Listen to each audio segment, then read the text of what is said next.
Assalamualaikum warahmatullahi wabarakatuh. Selamat pagi semuanya. Bagaimana keadaannya, sehat? Alhamdulillah. Baik, sebelum kita memulai mata pelajaran kita pada pagi hari ini, alangkah baiknya kita berdoa dulu. Baik, silakan ketua kelas untuk memimpin doa. Ya, doa dimulai.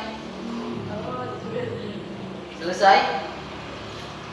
Nah, sebelum kita memulai mata pelajaran kita, alangkah baiknya kita mengabsen dulu. Nah, silakan lihat teman kiri kanan, depan belakang kalian. Apakah semua sudah hadir? Sudah? Alhamdulillah.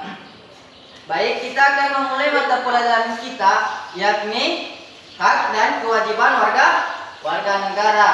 Nah, langsung saja. Sekarang bentuk kelompok yang telah disusun sebelumnya, kita akan melakukan diskusi tentang hak dan kewajiban warga negara. Nah, silakan kelompok 1, kelompok 2, kelompok 3 dan kelompok 4. Baik, sebelum kita memasuki diskusi lebih mendalam, terlebih dahulu Bapak akan menjelaskan mengapa penting bagi kita untuk memahami hak dan kewajiban sebagai warga negara.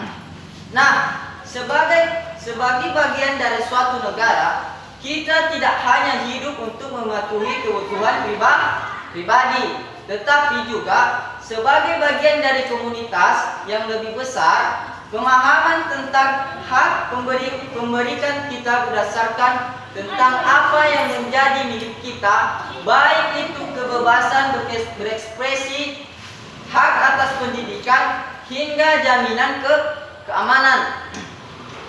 Di sisi lain, memahami kewajiban membantu kita menjalankan peran sebagai warga negara yang bertanggung jawab, seperti menaati hukum, membayar pajak, dan berkontribusi pada pembangunan masyarakat. Nah, ketidakseimbangan antara pemahaman hak dan kewajiban dapat menimbulkan berbagai masalah, mulai dari pelanggaran hak asasi manusia hingga ketidaktertiban sosial. Oleh karena itu, penting bagi kita untuk memahami bahwa hak dan kewajiban adalah dua sisi yang saling melengkapi. Hak memberikan ruang bagi kita untuk berkembang, sedangkan kewajiban memastikan keseimbangan dalam masyarakat. Nah, dalam sesi ini kita akan menggali bersama bagaimana hak dan kewajiban ini tidak hanya menjadi sekedar konsep, tetapi juga menjadi bagian dari praktik sehari-hari kita sebagai warga negara yang aktif. Dengan pemahaman yang mendalam, kita bisa berkontribusi untuk menciptakan masyarakat yang adil, sejahtera, dan harmonis.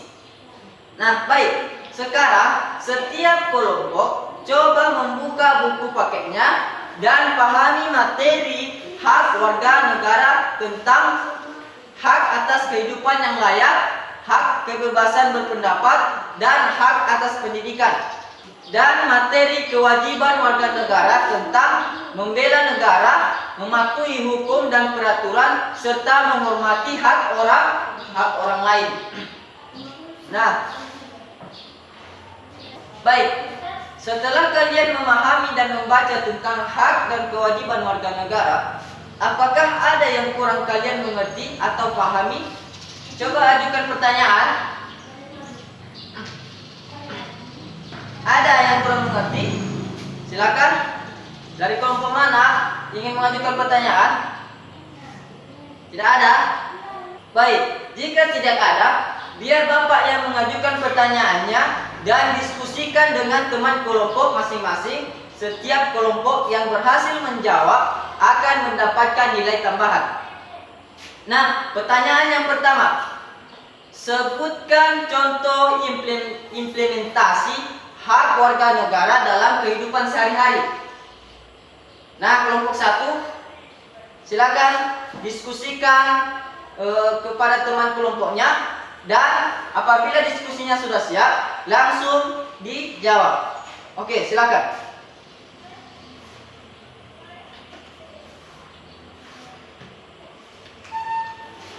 Nah, kelompok 1 menyampaikan ada beberapa contoh implementasi hak warga negara dalam kehidupan sehari-hari, yaitu hak atas pendidikan, hak atas kesehatan, hak atas kebebasan berpendapat, hak atas rasa aman, hak memilih dan dipilih dalam pemilu, hak atas pekerjaan dan penghidupan yang layak, serta hak beragama dan beribadah.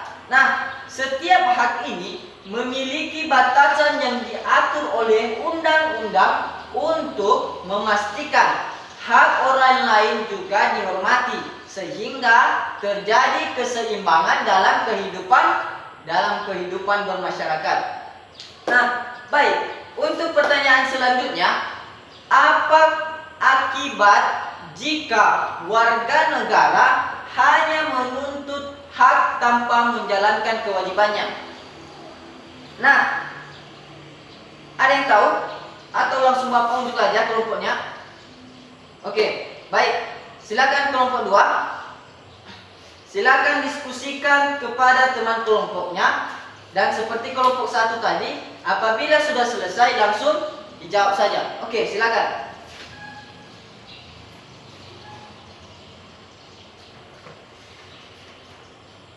Ya, sudah selesai? Oke, baik. Kelompok 2 menjawab, akibatnya jika warga negara hanya menuntut hak tanpa menjalankan kewajiban, menciptakan ketidakharmonisan dan merugikan semua pihak, termasuk individu itu tersendiri.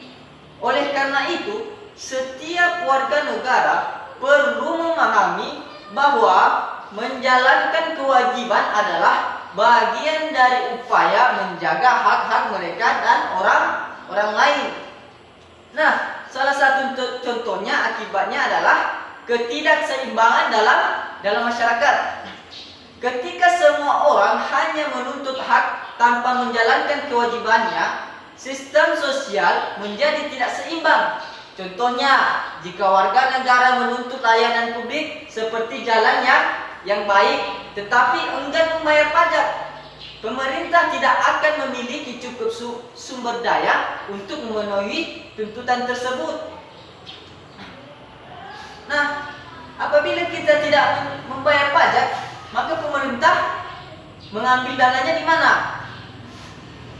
Pemerintah membangun daerahnya itu melalui uang-uang rakyat tersebut, dari pajak-pajak tersebut. Ya, mudah dipahami? Oke, baik. Nah, karena waktu kita sudah habis, untuk pertanyaan kelompok 3 dan 4 minggu depan akan kita lanjutkan. Untuk tugas di rumah, silakan masing-masing kelompok carilah contoh kasus hak dan kewajiban warga negara yang tidak berjalan seimbang. Minggu depan kita akan melanjutkannya lagi. Tugasnya jangan lupa nanti akan dikumpulkan dan diberi nilai masing-masing. Dan sekian dulu pertemuan kita kali ini. Minggu depan kita lanjutkan. Assalamualaikum warahmatullahi wabarakatuh.